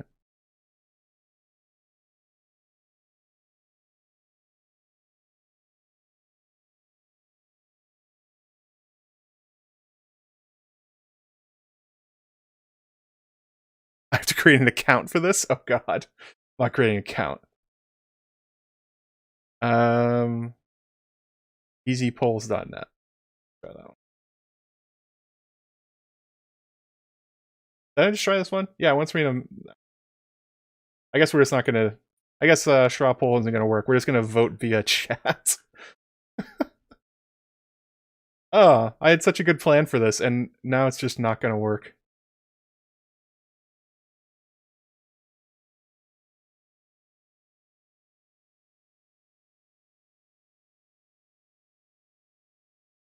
Alright, so probably about B tier for Robert's Rebellion. Maybe like shading towards A. Alright, so that's where it is. Robert's Rebellion, B tier. It is objectively the ranking. So let's do... Well, I want to see a Maester Aemon based spinoff? Well, of course I do. I don't think it's going to make it to air. Let's do next... Alright, 10,000 ships. So we have Nymeria's journey here. So this is... reminder, if you vote this highly, a Shay will be happy with you. So if you want a Shay to be happy with you, this is a good way to do it. I think this actually has quite a lot of potential for being a very good show. It has easy shows to essentially copy the format for. It has a lot of interesting places to go, easy built-in conflicts for each one. And then once they get to Westeros, it doesn't stop being interesting once they make it. It only gets more interesting. Especially with the 6 different kings in Dorne, the Martells. the Danes show up. That's kind of my thought on it. I mean, it's obviously not a high priority setting for HBO. They obviously want to go to do more Targaryens and Westeros proper, but I think this could be pretty good. See here, B, S tier from Emma Smith, no shocking there. S tier from Stormy, A from Audrey, A, B, C, S. So this one's shading high. So it's looked like we're somewhere between A and S tier for 10,000 ships. And that's probably that's about what I think too. I think there's a lot of really good possibilities for this being just a good standalone show. I mean, it would be within the Game of Thrones universe, so would it be really helping that much to be within it? Yes and no, but it's such a good pitch, basically, for how it would go. Yeah, this one's Nymeria, so we're doing Nymeria and the 10,000 ships. A, B, no doesn't like it. Oh no. I think probably A tier is probably a good place for it. Like Battlestar Galactica, Walking Dead are beloved TV shows out there. It's a format that works. Yeah. A tier for that one? We good with that? I mean, it could be S tier. It could be the best one of them all, but like, it kind of, and especially from the showrunners from Rome, I think it was. Rome's a great show, and they do a great job with that kind of time frame. So I can imagine. Yeah. Okay, so there we go. Nymeria and the 10,000 ships, an A tier show. Robert's Rebellion, a B tier. I think that feels right. S tier from Hedgehogs and Cats Are Life. I prefer focus on integration of Dorne. Yeah. I think if you're particularly attached to Dornish culture and the Rhoynar themselves, then it probably goes up to an S tier, but I think it just seems like a very good show on its own. It gets better if you like those things. But also, it could also hurt it, because if you're a Game of Thrones show like fan and you're looking for the Lannisters and the Starks and like the Targaryens being like not the objective bad guys like they probably will be in this show, then that would be kind of a problem. But I think it's got a good hook. All right, let's do. Which one should we do next? Let's do Flea Bottom. So I don't even know where to rank this one, because like, what is it? What even is it? We got a 1-sentence description. We didn't get a time frame. We only just know it will be about Flea Bottom itself. Not like what kind of story is it? Can be like a mystery thing, like noir. Is it like a fantasy noir? Would actually be kind of interesting. But like, where is this gonna be? At best, this could be like The Wire. But like, do we really think it will get there? Like, they don't. It seems like they just pitched. It seems like Flea Bottom is just pitching Spear Carriers plus The Wire, and then kind of hoping you figure it out. It's not that Flea Bottom's not interesting. It's just like, what even is it? I don't think. Yeah, I think we're gonna keep this one down in F tier, just because like, I need more information. And why would I care about this show when there's all these other ones on here? Like, are you telling me I'm going to tune in for 10,000 ships versus Flea Bottom? Like, maybe if Flea Bottom has a really good hook on it, but God, I don't even know what it is.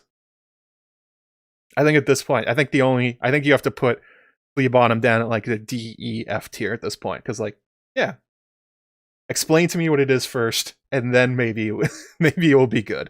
Like Peaky Blinders is a really good show, but I don't know if that's what it is. Like at worst, this could be like Solo, the TV show. I don't want Solo, the TV show.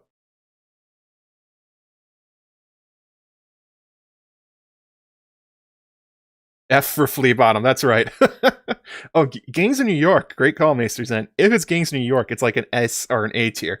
I would love it, but we don't know anything about it. I tried my best, but God help me, I don't know what it is. All right, so let's go for... I'm just kidding. Let's go for House of the Dragon. So this is the one that's definitely coming true. This is the one that is in production. There's a full season coming. We're looking at Rhaenyra, Daemon, Alicent. So when they're younger style, this is probably gonna be a Crown-like show. How the Dance of the Dragons, obviously, this is probably going to be an anthology style series. So where do you guys think? What do you think from what you've heard about House of the Dragon, the story from Fire and Blood, the actors that have been cast? What do you think about House of the Dragon? A tier's coming out the gate. Really, people excited for it. A from Nicole, Jenny Bird. S tier from Lemmy B. S from Daisy. Interesting. So they've done a good job hyping this up for you guys. This is something you really want to see. S tier, A tier. A lot of S tiers. Interesting. A if it's done well. Yeah, Patty Considine. Good call, Sarah.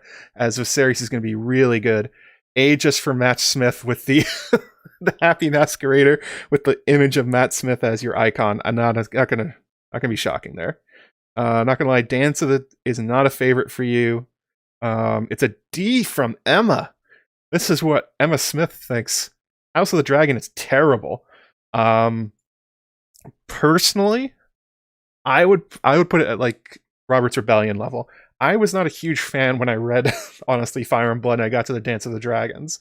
It was so, I don't know. It was, what's the right way to say this? It's so dreary, and it like completely takes the energy out of you. Everybody sucks in it. It's just like betrayal after betrayal after betrayal. Even when the Hour of the Wolf comes through and Cregan Stark saves everything, it's just kind of like, oh man, this blows. But the way that they're so excited about it, and that they ordered a season already, and George is clearly behind it.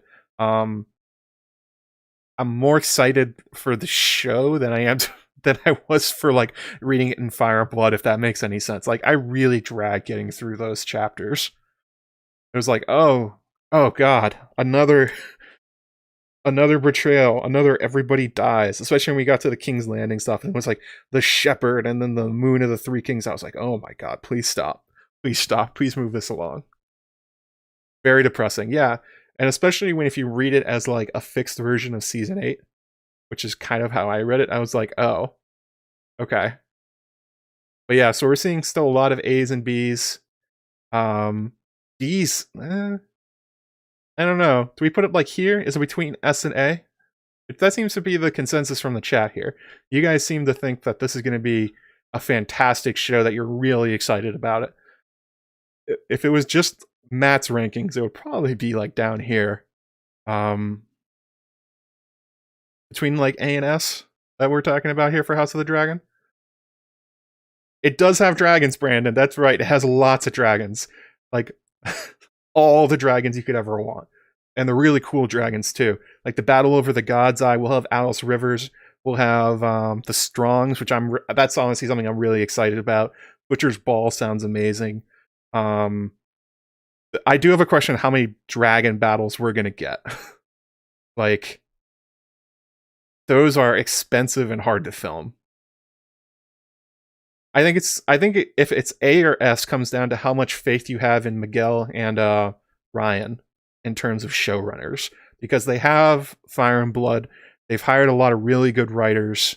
So let's put this right here. We'll put this right in between House of the Dragon, between A and S tier. Okay, that sound fair, guys? We good with that? I would put up a straw poll. I mean, obviously, quite a lot of folks watching that are not vote, but they would if there was a straw poll. Looks like we're probably not going to get to see a new hat today. Maybe tomorrow for History of Westeros. 25 away. So unless there's 25 of you who haven't slammed that like button, no new hat.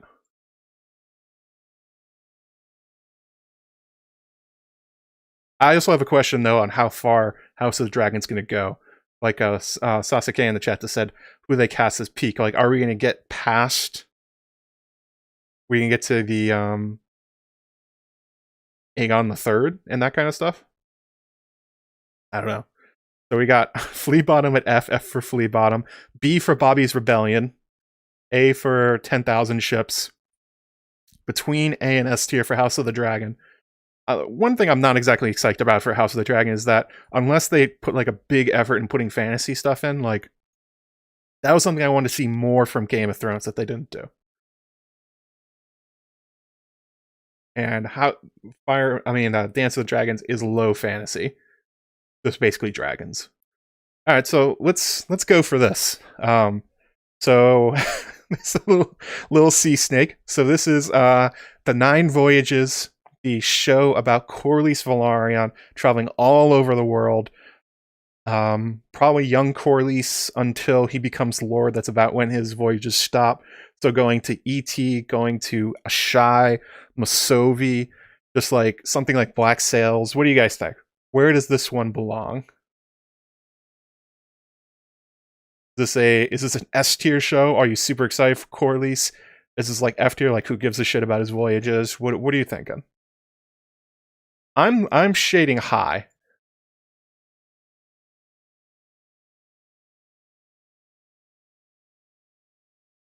I'm shading high on the Song of the Sea Snake, especially after doing that stream with Michael. There's so much interesting stuff about him. Seeing all these different locales throughout the world. I think my chat froze. Yes, my chat on YouTube froze. My screen froze. I can see it on... I can see it on... There they go. Okay, now it's catching up. Okay, there we go. So, Reality C. Ouch! No faith in the 9 Voyages. A, B, S tier for the Song of the Sea Snake. A, B for Emma, B for Nicole. Seeing a lot of A's and B's, so we're probably looking at like this kind of range. Sea Snake would be S tier. I think it has the potential to be a really good show. No reservations for Corlys. Oh my god. What if he's actually just Anthony Bourdain? He's just going around trying food. It's actually just a cooking show. Just showing off restaurants around the world. Oh, that would be SS tier. Anthony Bourdain, the fantasy pirate.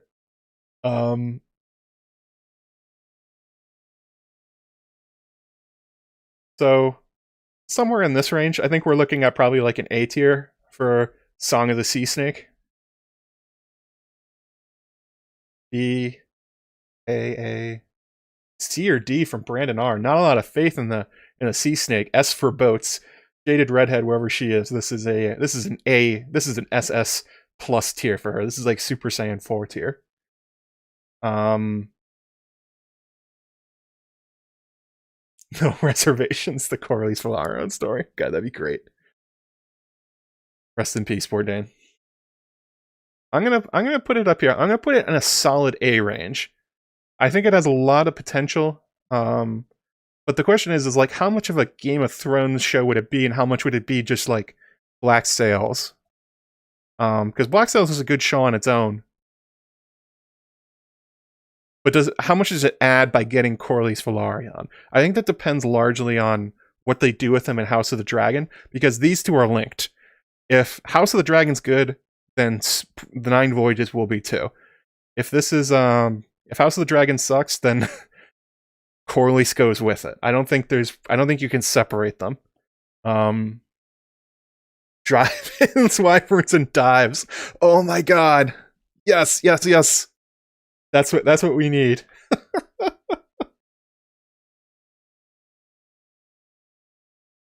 The Guy Fieri of Westeros. Who's the Guy Fieri of Westeros? What do you got? Isn't that the name of one of Septon Barth's books, actually? Like, close, isn't it?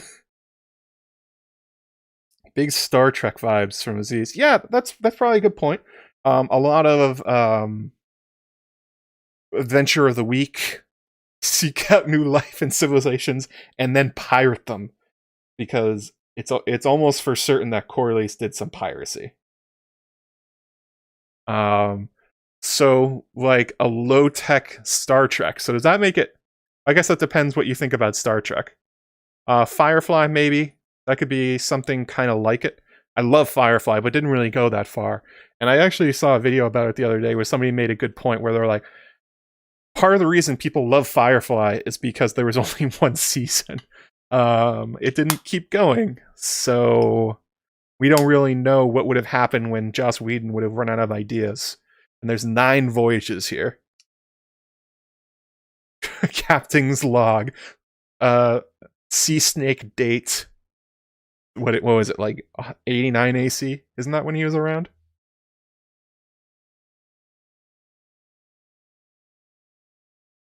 So let's say Song of the Sea Snake, the 9 voyages, A tier, but possibly S tier, depending on how much they go into like Star Trek, how much they copy popular travel log, like ship-based shows. It would be kind of weird though, because you'll be kind of copying sci-fi into Corlys Velaryon. Corlys does not adhere to the Prime Directive. You don't get rich sailing around the world by adhering to a Prime Directive. You're getting a deal on some stuff. So let's do Blood Moon. I think that's a good place for it. So this is the canceled... I don't know if it's ever going to come back. This is the Long Night. This is the Origin of the Others. This is the Origin of House Stark show with Naomi Watts that has since been canceled. But if it wasn't canceled, if this was a real show, if it was coming out, where would you put it? How excited were you for Blood Moon when it was a thing, basically?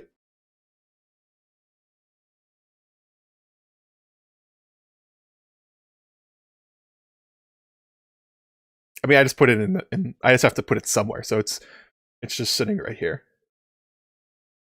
The Prime Directive is loot. Oh my god. S tiers. S tiers. Oh my god. S is all the way down for Blood Moon. A tier. S tier. Wow, maybe they shouldn't have canceled it.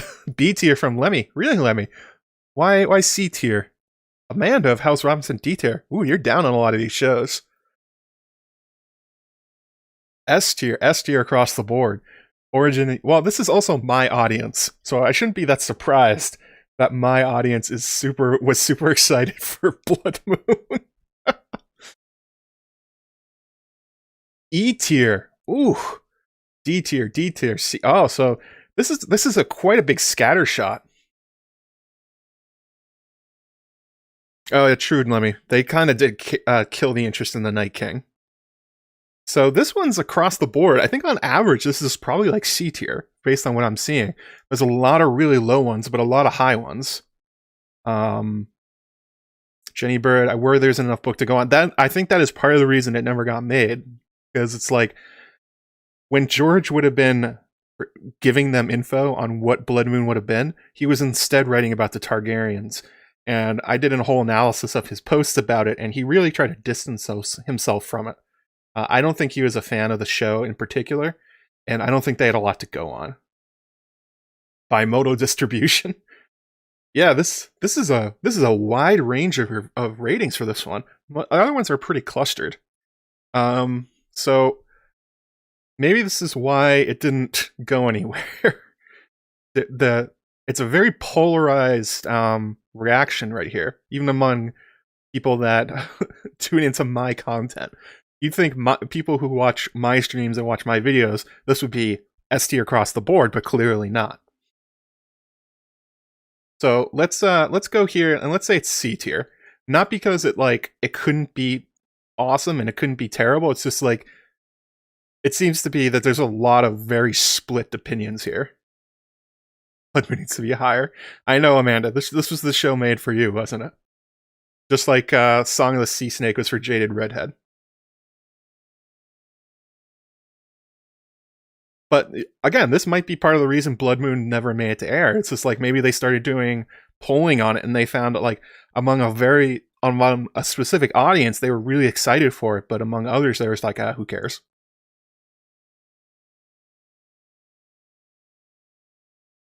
Okay, we're going to keep that there. This is an asterisk on Blood Moon. It could be up here. And for a lot of people, it is. This is what they wanted to see.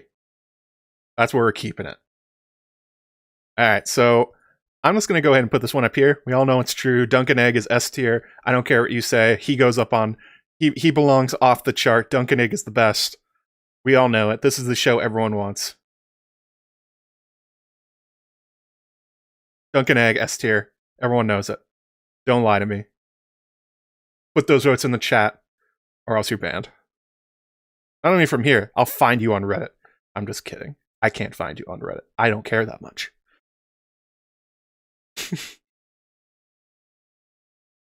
But obviously, Duncan Egg, my favorite stories from the Song of Ice and Fire itself. I would rather him finish this series than the Windsweater Dream of Spring at this point. I love Duncan Egg. I think it's really, really good. It has a really great hook to it. It would make a great TV show. It's very, very character focused. It's got basically all the things you want, especially if you love like Brienne's chapters, or you love Sandor with Arya, or you love Bran traveling. It's like a distillation of a very specific, but a part of A Song of Ice and Fire that George is so good at writing. Especially that Duncan Egg themselves are just like functionally awesome characters. And it's one of those things where it starts off being like a simple grounded story and builds towards something interesting, because obviously this is where Darad the Drunkard is. This is where we learn about Egg becoming king. We meet Bloodraven in this show. It would have Bloodraven. Maybe Shi'ar Seastar. We'd be able to see a lot more magic from Bloodraven. And if it ever made it to the end, we get to see Summerhall. You get to see the Laughing Storm Rebellion. There's so much good things. And also you get to see House Stark in this one. She-Wolves of Winterfell. Hello. Get to see another... This is the only one that promises to have any like significant amount of House Stark in it. Needs to be a live-action show with Harry Lloyd doing the voiceovers. Oh, that wouldn't be bad. That'd be kind of cool. Amanda's saying that she would... House of the Dragon goes to S tier with 30-foot shadow babies. Fair enough. Young Nan. Yeah, Young Nan hooking up with Dunk. Hello. I personally think that a Duncan Egg TV show would have the highest potential for like not only a great show, but a long-running show. As you follow Duncan Egg, if they got the casting right, if they got the writing correct. It's only getting started, and I think that's one of the best parts about it. Plus Rohanne Weber. F's in chat for Rohanne Weber and whatever happened to her in House Lannister. Blackfires and... Oh, that's true. There's also Blackfires. Blackfires and Duncan Egg. At some point, you have to figure Bittersteel would show up. You get to see John the Fiddler trying to mount Dunk thick as a castle wall. Doing some fancy fiddling. And you get to see... you get a lot of the things that would probably be good about Flea Bottom, but you get to put it in Duncan Egg. Because obviously Dunk is a commoner, and you spend most of the series... until Egg becomes king, basically, with him and Egg traveling around like common folk. Yeah, that's a good point about Sasa, but I mean, you probably have to recast it anyway. Or you just jump the time frames quite a bit. You can fix that kind of easily.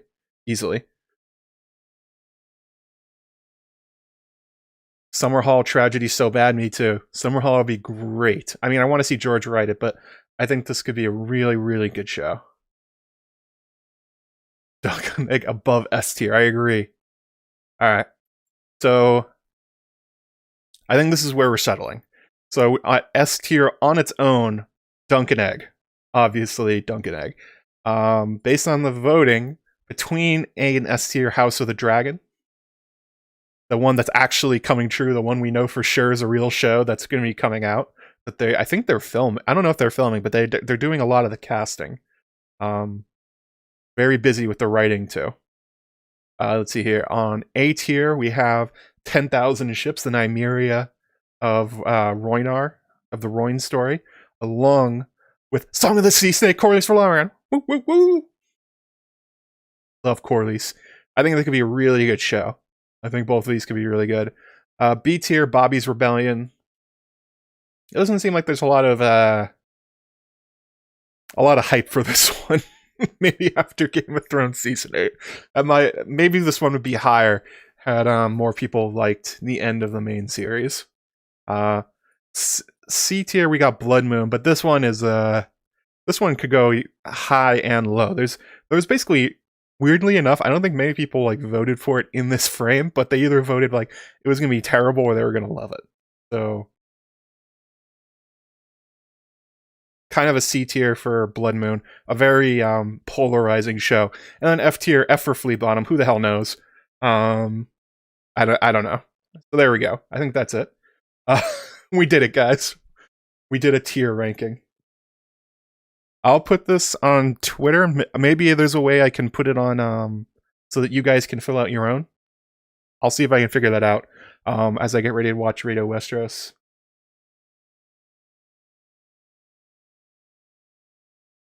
Hide the display capture. There we go. Back with the Oswaffles. So thank you guys so much for hanging out with me this afternoon. I won't be back next week. I'll be back the week after. I have to work this coming weekend, so you get a break from the Quarren streams. Upcoming this week, I have the Lady Stoneheart video recorded along with the quotes. Chrissy of Oldstone's moderator in the chat, she provided the quote audio for it, so that's really exciting to see. So that should be coming out then. I'm also going to be working on my super secret project. I got something special. I got something real special for you guys. It's going to be exciting. Somebody asked a question about it earlier in the stream. See if you can figure out which one it was. As always, if you want to support me, patreon.com/JoeMagician, where you get access to content early. You get access to the patron Slack, where a lot of these questions actually came from. You get access to patron-only episodes. The most recent one was Sand Kings, as well as Meat House Man. Oh, Meat House Man. But Sand Kings is great. Great story. Really fun analyzing it. Let's see here. Make sure you like, subscribe, hit the bell button for notifications when I go live or when new videos are uploaded. Do all the things, like, share. Let's see here. What should we have you do to leave a comment? Tell me what you think about these rankings. I'll put them back up on the screen real briefly. Take a screenshot or something. Tell me, do you agree, disagree? Which ones you think should be higher or lower? Put that in the comments on the rewatch. And if you're listening to this on the podcast version, I'll put a screenshot in the description so you guys can see it. Make sure you leave a rating or a review if you could, especially on Apple Podcasts. It really help out with helping people enjoy the channel. It's 4:10 now, so in 50 minutes, head on over to Radio Westeros. They'll be talking with Brendan Beefish about Aegon VI. I'm sure that will be a John Connington, Aegon, Blackfire love fest, and Jeff's just going to go off. It's one of his favorite subjects with his Blood of the Conqueror series. And then tomorrow at 3 p.m. Eastern Standard Time, I'll be appearing on radio on, oh my god, the other one, History of Westeros, talking about the Victorian Winds of Winter sample chapter. Make sure you check it out. I'll put a link in the description as well. I will see you guys then.